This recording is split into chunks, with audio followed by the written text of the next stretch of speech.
Welcome back to the Paranormally Correct Monday night live stream on YouTube. I think I almost got that right. That's such a mouthful. It's always so hard to, just get it out there in one smooth motion.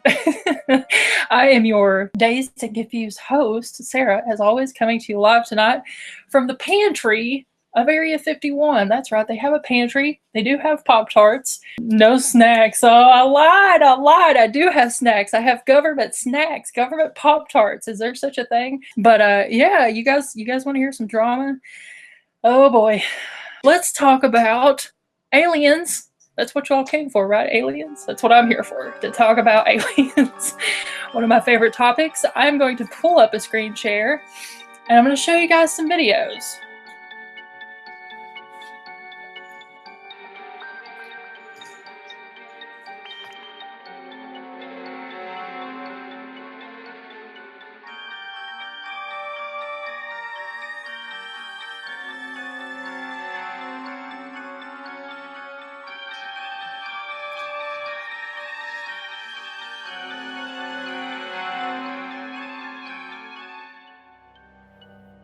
I posted it on Facebook a little bit ago, and I don't know if I feel like it's a UFO. What do you guys think about it? They didn't really say much. They only said something about, the record number of UFO sightings in Oregon not being related to the legalization of marijuana. So, I don't think, does marijuana make you hallucinate? I don't think so. So I don't think he knows what he's talking about. I'm no expert though. But yeah, so basically just a little light type orb looking thing. Obviously not an orb. That's just what happens when you try to film stationary objects in the sky. I'm going to say that one, although I hope that it's probably aliens, it's probably not, unfortunately. I don't know. I mean, she didn't have great footage. Maybe she saw something that we didn't see. So we'll give her the benefit of the doubt. Kind of a cool little video. So let's check out the next video. Also, if you guys want to watch that one again or anything, it's over on the Facebook page. And I'll link it below, if you're interested in that kind of thing. Let me pull up this next video. This one, I like this one a lot. Okay, so let's watch it one more time. Go back to the beginning here.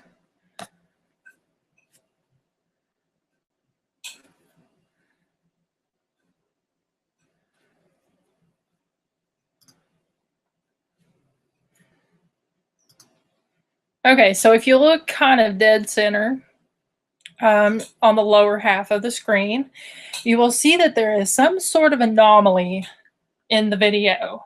So there's not a whole lot of backstory on this one, unfortunately. A Canadian woman captured this with her Ring device. If you guys know what that is, it's like a little thing you put on your door. And you probably heard of them. They're all over the internet. They're kind of like a big deal right now. Everybody's talking about them. Lots of captured footage of strange, unusual, unexplainable, creepy things being captured with these Ring devices. It's obviously not a bug. A lot of times when we see security type footage, and I consider this kind of in that category, it's something pretty obviously close to the lens. And not saying that this isn't. This could very well be something close to the lens of the camera. I don't think that it looks like that, personally.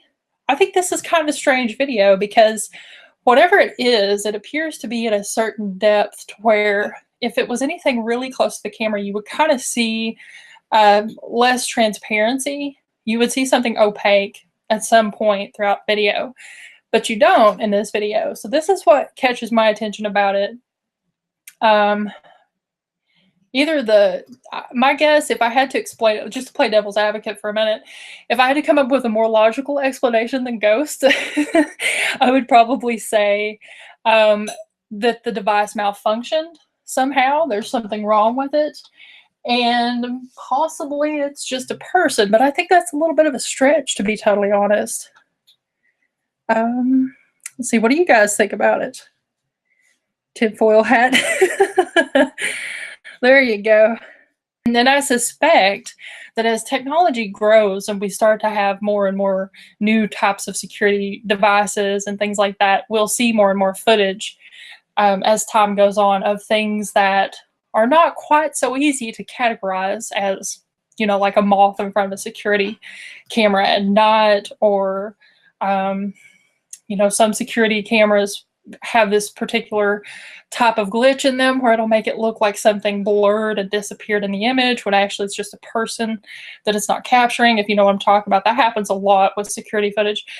So I don't know. This one's kind of got me stumped.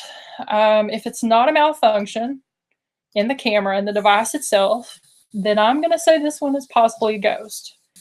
Yeah, James, exactly. And that's kind of what I was talking about, you know, with bugs and things like that, getting too close to the lens of a security camera at night. And we always get that weird, I don't know, ghost looking apparition type effect. And those, to me anyway, I feel like those are pretty easy to sort out. But then there's this. Ghost of Amazon delivery. Exactly. Let's see. Check in the comments real quick before we move on. Kind of look like a skull. Yeah, you know, it kind of had the shape of a head. Maybe like someone who doesn't have hair, like bald or something. Moving on. That was our paranormal news for the night. Couple of cool little videos for you. Again, will be posted on the Facebook page. One of them already is, if you want to check it out later. This story, oh my God, what a story. I am astounded that I've never heard of this up until, I think, like a week or two ago. Whenever I initially discovered it, I was like, I have to do a video on this. This is crazy. I can't preface this one enough because I think this is one of the coolest stories that I've ever heard in terms of UFO incidents. So it's called the Bentwaters Incident. Maybe you've heard of it before.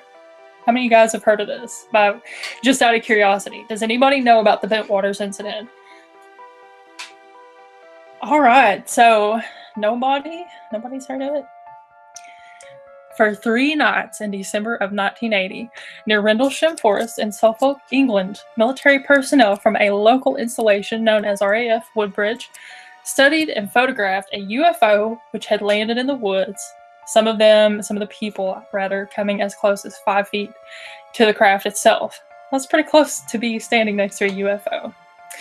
While others, unfortunately, suffered a tragic fate either by way of physical injury because of the encounter or at their own hands because what they had seen was just too much.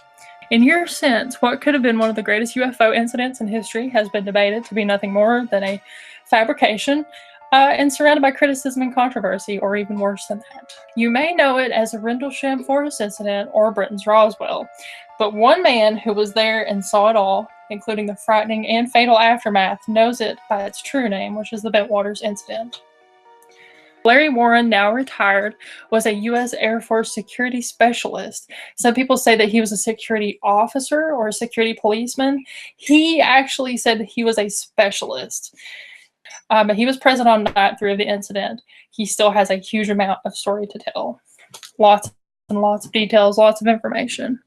Though many people know this incident as the Rendlesham Forest Incident, Warren has explained that it was actually called Bentwaters at the time. Rendlesham Forest separated the military bases, but was not actually the site of the incident. It's also important to note that, according to Warren, the forest is no longer there.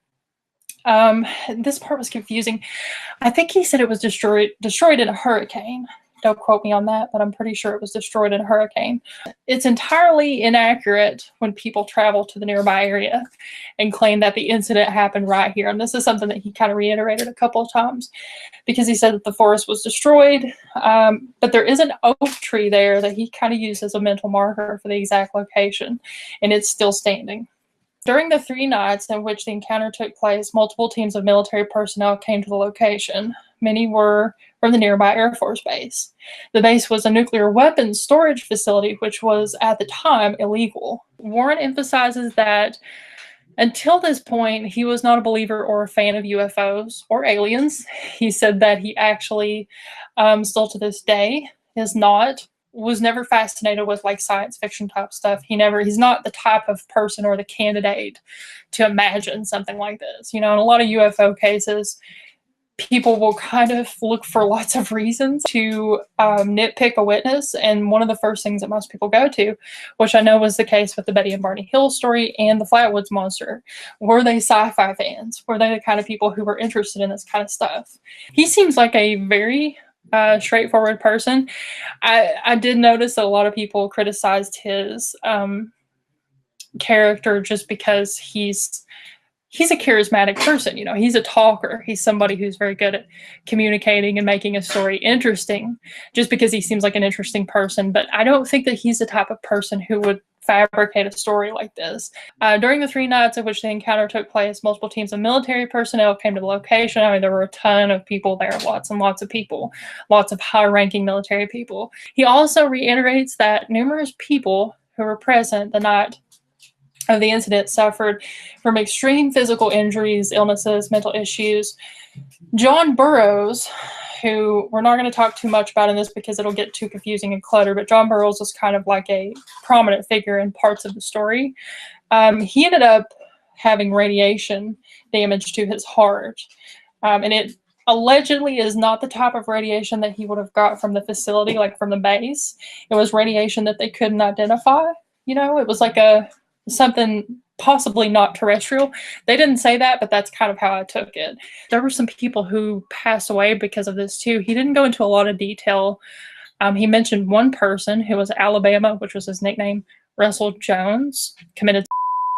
And he did talk about a couple of times how some people were just overwhelmed, but he also kind of implied that some people who allegedly committed maybe possibly didn't just commit, that there was more government involvement than he wanted to talk about. So there were some things that he didn't go into a lot of detail with. Larry claimed that he himself sustained physical damage from the encounter. He recalls afterwards that he had this lingering taste in his mouth that was metallic. He also said that his eyes, he suffered some sort of damage to his eyes, and they were watering profusely. He also at one point stole his medical records. So here's something that I looked for. I looked all over the internet. I could not find it. Apparently, at one point when he was on the Air Force Base, after this happened, he did not designate how long after. But at some point, he was checked out by someone on the base. And he said that he was allowed to carry his own records back to where they were supposed to go to, like whichever department.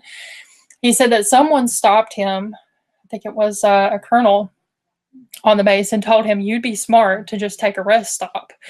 And when he didn't understand what the guy was talking about, he's like, you'd be smart to take a rest stop and lighten some of your load. So he's like, oh, okay, I think I know what you mean. So he pocketed part of the files from his medical records on base, and he left the facility with them. He only turned in a partial amount. So we're going to get into night 3 of the Bentwaters incident. And a lot of this, I'm going to tell you, I tried to take word for word as much as I could from Larry Warren and put it together in a cohesive story. Because if you've ever heard of this guy, if you've ever watched one of his interviews or heard him talk, he has a lot to say. Lots and lots. I mean, he has so many details. And I think that's one of the things that strikes me as him being an honest person, which we'll talk about toward the end of the show, about the authenticity possibilities. But he has so much to put into each one of these interviews that it's kind of sometimes a little hard to follow him. But if anything sounds, I'm not plagiarizing. I'm trying to give you exactly what he said. And I know there are some people out there who may not understand the difference in that. So I just want to throw it out there real quick, trying to keep this as accurate to his words as possible. Before the activity began on the 3rd day of the sightings, Larry was off duty. So he and some friends were headed out for recreational purposes, just to go out and do young man things. But while they were being bussed off of the base, Larry saw an A-10 aircraft flying overhead. So let me pull up a picture real quick. What you're seeing here, it's a picture with some zoom in excerpts laid over top. So you can see the plane. I don't know if you can see my mouse pointer on screen. I think maybe you can, but there's the A-10. Here's a zoomed in version of the A-10. This is just like a cropped piece of the picture.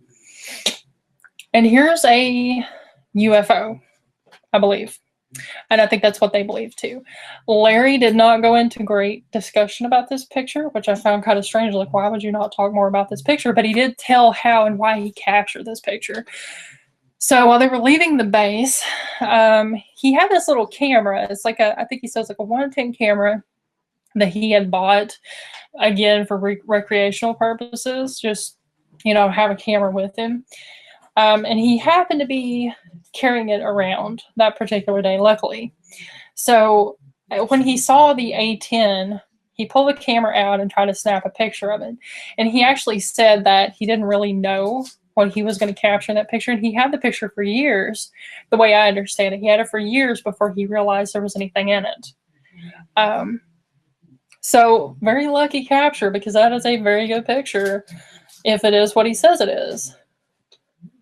He returned to the base, being actually in a heightened state of readiness and alert condition, I believe is what they called it. He saw some deer running across the base, and I don't know if this is important to know, but he said that probably wouldn't be the case now because there's so much fence, lots and lots of tall fences that you probably couldn't even climb over because they're armed, basically. But at the time, he said that, there were deer in the area. He saw them running like they were frightened of something, like they were trying to get away from something. At that point, he said someone came across his radio saying, "Those lights are back." Larry had no idea what had already been going on for 2 nights, so he was completely oblivious to what was going on in the woods. Central Security Control calls Larry and informs him over his radio that he will be picked up by a military vehicle. And they picked up devices called light awls. And I know it's going to be hard to understand with my hillbilly accent. Light awls. I don't know if that sounds any clearer. He said these were devices that they used to light up areas. So he recalls a convoy at the main gate at Bentwaters shortly after this trip. And the road was blocked up ahead. When they reached the back gate going into Bentwaters, they noticed a car stopped outside of it. Inside was a woman and a child, whom Larry assumed was probably, someone married to someone on base. They overheard an officer who was stationed outside the gate tell her that she couldn't pass through the gate because there was a problem with unexploded ordnance, which I think basically means a problem with live ammunition. This caught Larry's attention. He wondered why they were going out into this place. Maybe it was like an exercise. What were they doing out there? Why would they be handling something involving unexploded ordnance? They entered the east gate and eventually reached a clearing in the forest and moved into a location by foot where there was other military personnel. Colonel Halt, which you probably, if you know anything about this story, you probably know who Halt is. We're not going to talk too much about him tonight. Maybe I'll save that for another video because there's just so much to this. I want to try to stay on topic. But Halt was there. He was present. Sergeant Destenza was there as well. There was like the constabulary was there. Lots of people there. Lots of authority figures, like I mentioned earlier. So, Warren recalls seeing a very strange mist all over the ground. He said it was lit, as in lit up, not as in lit fam. Well, I guess maybe it is like the same meaning, but it was lighted, basically. There was a light to it. He said it was about 50 feet in diameter, and the mist was part of the ground about a foot in height. So it was just like a living creature floating, but it was fog at the same time. It was transparent at times, this fog was, and it kind of had a greenish yellow light to it or color. But he kept recalling the light. So I would say that, however this looked, I can't really imagine. Obviously, these are things that we probably can't imagine unless we see them with our own eyes. This fog was just like a light at the same time, but also like a living creature. The military had cameras set up filming the whole incident. So just imagine somewhere in a file folder, in a filing cabinet, are cool pictures of this crazy stuff that we'll never get to see probably. Even the Suffolk constabulary was there, which I mentioned. Larry stood about 15 feet away from the fog at first. So that's where he was when he saw it initially, I believe. He recalls an amber light out toward the North Sea. I could be wrong about this, but the way I took it was that it was kind of a shifting light because he kind of said red and he kind of said amber. And the light turned out to be a spherical object which flew in from across the water and stopped right above the mist, directly in front of all of this military personnel. Everybody who was there sees this thing fly in and stop and then hover about 30 feet above the mist. And then suddenly there was a big flash of light come out of the object. And this is what Larry said damaged his eyes. And he called it radiac exposure, just like a flash burn. So if you've ever had a camera flash in your eyes, like maybe somebody took a picture of you, caught you off guard, and it like blinded you for a second, I would imagine that this was like that, significantly more painful, probably. This object emitted what Larry described as shards of light. So almost made it sound like it was like physical, more physical than our type of light that we have that we're familiar with. Because he did reiterate that a couple of times, put emphasis on shards, which I feel like I understand for some reason. And let me stop right here. I don't know if you guys ever watched my alien abduction video, but this part really, really piqued my interest because I once experienced a fog that I felt like was not natural. So I could probably link that if anybody's interested in it. But it's somewhere on my channel. It's my alien abduction story. I think I was possibly abducted once. I won't swear to it, but it kind of seems that way. Something weird definitely happened, but I don't know what it was. This fog that I saw before what I think was an abduction was the weirdest fog I've ever seen in my life. And it kind of moved in a formation, like Beyonce, you know, like get in formation. It moved like it was intelligent. I don't know if anybody else has ever experienced fog or mist or anything like that associated with UFOs or abduction or encounters or anything. If you have, let me know, because I'd be interested to hear other people's experiences with it. Anyway, that's my little tirade about UFO fog. Doesn't it seem so fitting? Like they bring their own fog machine. I don't know, whatever. I forgot where I left off. Anyway, this object was emitting shards of light, but no sound, no heat. There was nothing coming off of the ship. It was just blinding sticks of light, as Larry described it, silver, gold, and blue in color. And he said that the colors were kind of shifting and changing in like a weird, unexplainable way. When the object stopped, it produced a blast of light that Larry describes as a pyramid shape. So kind of like the typical Hollywood UFO where it like zoom, you know, and there's like a tractor beam underneath it, like beam me up, Scotty, kind of pyramid of light. Larry recalls seeing was part of the ground, 20 feet at the base. So this light came down and touched the ground. And this is a direct quote from Larry. It rose to about 15 feet at the rounded point at the top. It had one part that came toward me, one part concave, and then one part came down on one side. It looked like a pyramid. There were rainbow effects. If you caught a straight look at it, it would distort instantly. I kind of understand that. It's just, you know, like a blast of light coming out of this thing, but it's dimensional. It's got shape to it. He was about 15 to 20 feet away from the UFO at this point. So slowly throughout this experience, he's moving closer and closer to it. Eventually, he was as close as 5 feet away from this UFO, which, oh my God, is freaking amazing. He described this as a direct quote. It was like the surface of this thing was alive. So the outer structure would remain the same, but then that part of it would kind of distort. A goldish blue light came out as if it came off the fabric of this object. So it sounds to me like it's just kind of radiating just like a skin of light. He compared this to blowing a bubble, so which also kind of goes along with the way that I sort of imagine it, almost as if the light is a tangible thing, whereas to us, light obviously is you can't touch light, you can't really grab hold of it. This type of light, it sounds like you can. Gordon Williams, the wing commander, thought at this point that there were children coming out of the object, which is kind of funny if you think it was like, yeah, we just saw a UFO fly in. Yeah, it's definitely flown and operated by children. Kids would totally do that. But it was in fact 3 beings, 3 entities, whom Larry described as having white ghost faces. They were all bright and lit up, kind of like if you've ever seen Cocoon. Do you guys remember Cocoon from the 80s? One of my favorite movies of all time when I was a kid, back in the 80s. Oh, I miss the 80s.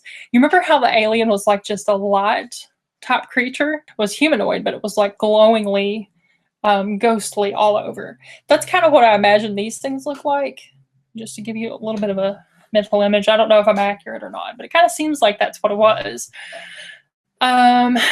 So yeah, white ghost faces, they were bright, they were lit up. Then the light split apart. So the way I'm understanding this is that they came out as like one conglomeration, and then they began to split into individual entities, revealing 3. So there were 3 entities.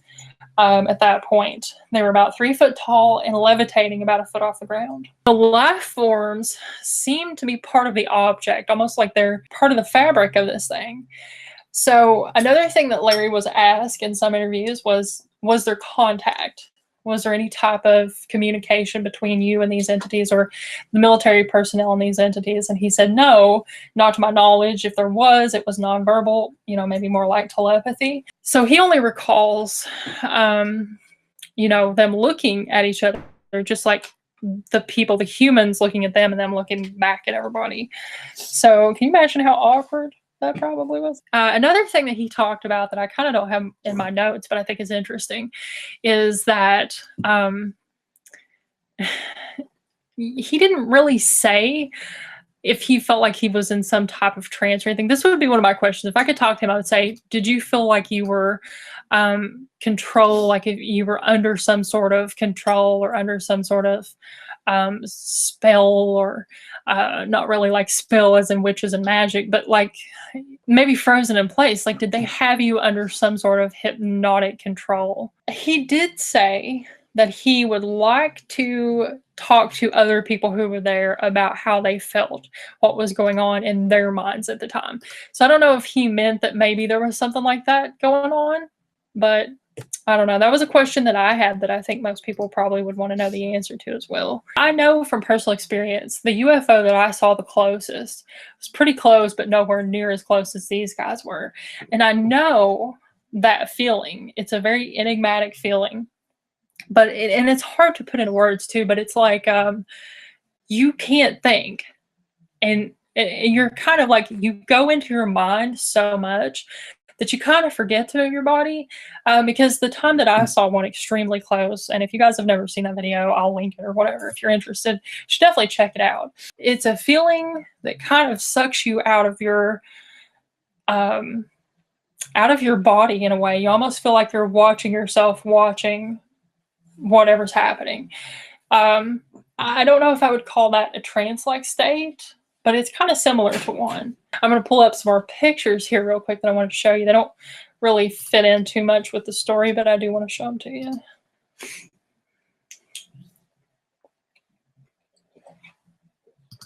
So this first one is from a book called You Can't Tell the People. So this picture allegedly shows imprints in the ground from where this thing landed. And you're probably thinking, well, didn't it hover? Yeah, it hovered. I think what they're trying to say here, and I haven't read the book, unfortunately, sounds like the light that came out of the ship in kind of the convex and concave light pyramid. Like it, you know, again, going back to the fact that the light sounds very much in this story to have a tangibleness to it. It sounds like it's a physical thing and not just a light like we understand. Like, to me, it really sounds like these lights have a physical side to them. This picture, this is, let me just zoom in on this one. This is supposedly a picture of the lights in the sky. I don't know right off a lot of the backstory of this. I forgot to write it down, honestly. But supposedly that's the UFO. And you can see, like, here's a closer, obviously very pixelated, grainy close-up of it. And then here's the big picture. Let me just zoom in on that a little bit. Maybe one of you know what the backstory on this picture is, besides the fact that it's the UFO.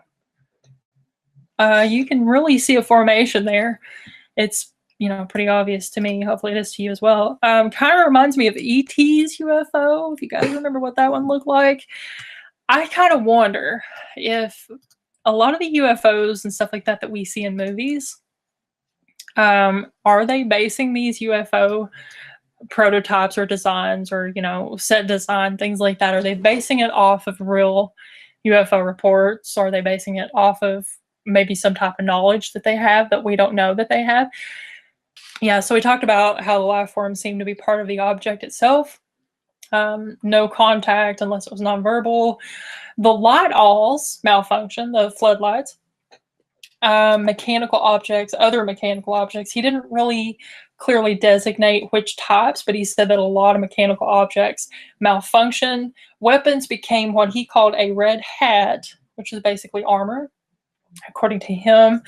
Just what I took from context clues. If that's wrong, feel free to correct me in the comments. Getting back to the story, promise I'll stop getting sidetracked soon. Larry states that he cannot recall how long he was present in the woods during the encounter.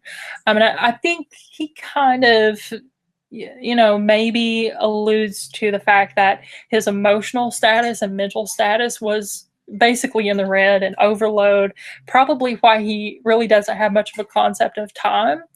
And I know if somebody asked me, and I'm just trying to kind of relate to this story just with my very limited experiences, because obviously I don't have anything like this in my repertoire, but if someone asked me, for how long did you see the UFO that was almost on the ground in front of you? It was huge, right in front of my face. I would probably, I'd probably say that it felt like forever, but it could have been less than a minute, because I don't know. And I think that when you're really focused on, like, you know, brain cannot compute. I mean, obviously, you're not really going to be thinking about standard concepts of time and, you know, maybe things that are going on around you, because your brain, it's taking 100% of your brain power to comprehend and rationalize and basically just accept what your eyes are seeing, because we don't see this stuff every day. So when you do see it, you will not believe what kind of effect it will have on your brain. It's like you can't get your brain to compute what your eyes are seeing. It's the only way I know to explain it, just from a personal aspect. So I can understand when he says that he doesn't realize like a time frame as far as how long as he was in the woods. I think that makes sense. So another thing that he doesn't remember is leaving the side. I think that seems believable too. I want to share with you, just for dramatic purposes, this is a picture of, there's Larry Warren when he was a young man on base, a younger man. I don't know how old he was here. So the aftermath, let's get into the aftermath of what happened. This is where it really starts to get spooky. Armed Forces Security Services, Office of Naval Intelligence ran debriefs on the incidents. This was pretty much immediately after the incident. And again, he didn't really clarify exactly how long, but I think he did imply that it was pretty much immediate, not like from point A to point B immediate, but like maybe the next morning or later that night. Office of Naval Intelligence ran the debriefs on the incident. Larry says that this organization is nefarious. We're going to take his word for it because I believe it. They probably are. The OIN commander, Commander Richardson, who his position, Larry said, was very similar to a captain, was running OIN in London at the time, which was 1980, of course. I don't know if that may be important to a different aspect of the story that we didn't cover, but just throwing it out there because it's in my notes. Larry recalls sitting in an office alongside 12 other men with this nefarious group as they performed the debrief. They were shown a film, and oddly enough, who made their training film, guys? Probably George Lucas. They were shown a film and they discussed government policy about the things that had happened. So apparently there's policy in place for this type of incident. You know, that's not strange at all, right? Commander Richardson from London said, this was exactly what he said: numerous civilizations visit our planet and some have a permanent presence here. So, yeah, they've done this before, obviously. Larry stated that he and the men who were involved in this were not under human rights laws, but rather under Uniform Code of Military Justice. According to him, they were basically at the mercy of higher offices / entities. The next day / evening, I think he said that maybe it was around 5 p.m., somewhere thereabouts, Larry and Adrian, who was at the site, of course, obviously, were called out of their dorms. When Larry exited the building, he saw a car waiting on him. Suddenly, he was hit in the face by a mist or a spray. He was thrown into a car, but he doesn't remember anything after, up until he was in what he believed was an underground facility, experiencing the effects of drugs administered to him without his permission and by seemingly unknown government entities. So he didn't really know who came and took him and took Adrian. But obviously it wasn't anybody he was familiar with. It wasn't any organization he was familiar with. He was in this facility. He didn't really know what was going on. He didn't know what they were giving him at the time. All he knew was that this was something directly connected to the UFO incident. We were chemically subdued by an agency, Larry stated. That's a direct quote from him. Larry was gone from the base for 2 days when he was basically abducted, but he only recalls a short amount of time. So he has a little bit of a memory of, being taken. He remembers being sprayed, like a couple of scattered broken memories across this whole experience, some of which he said that he didn't know if they were induced by the drugs, like maybe they were false memories, essentially. He says that now he's aware of exotic toxins, but apparently back then he was not. And another direct quote from him was, "They rendered you physically not movable." So basically, drugs that could paralyze your body but leave you conscious, I think is what he was trying to convey. He claims he was given sodium amythol at some point because allegedly they can use it in conjunction with basically programming your mind. He remembers being paralyzed and seeing a shadow at some point during this incident. The shadow spoke cryptically to him about remembering things. And I didn't write down the exact quote, but I think it was something about you have to remember, something dramatic like that. So some years afterwards, and it's unclear again how long after, Larry submitted to hypnotism as a means of divulging information specifically about the missing memories. Bud Hopkins is the person who performed the regression for Larry. Later, Charles Halt, tricked David Jacobs into giving him the tape of the regression because they recorded it. Larry believes that Halt wanted the names of the 5 people mentioned in the tape. Peter Robbins, who was present during the regression, described the session by saying it was like hearing a young Larry speak all over again. Larry never listened to the recording. He didn't want to, and he didn't want to know what he said during the session. These are kind of just some odd miscellaneous notes, to kind of form a timeline for you, because I thought that they were pertinent details. Larry, towards the end of this one particular interview, shared a very interesting anecdote to paint a picture of how shady authorities can be. He was fined by the government / Air Force even 6 years after he had become a civilian again. He asked for written documentation explaining how he incurred this particular mysterious fine, and he agreed to pay it if they could produce a document in writing describing what he did. But they refused to answer. He never heard anything else about it. I don't know if they continued to bill him, but he never got a response. So obviously that was something that they didn't want to put in writing for the public to see. And that, my friends, is the Rendlesham Forest UFO incident. I hope you all have a great rest of your week. Don't get abducted by aliens, guys, and don't get eaten by Dogman. And I will see you later. Bye, everybody.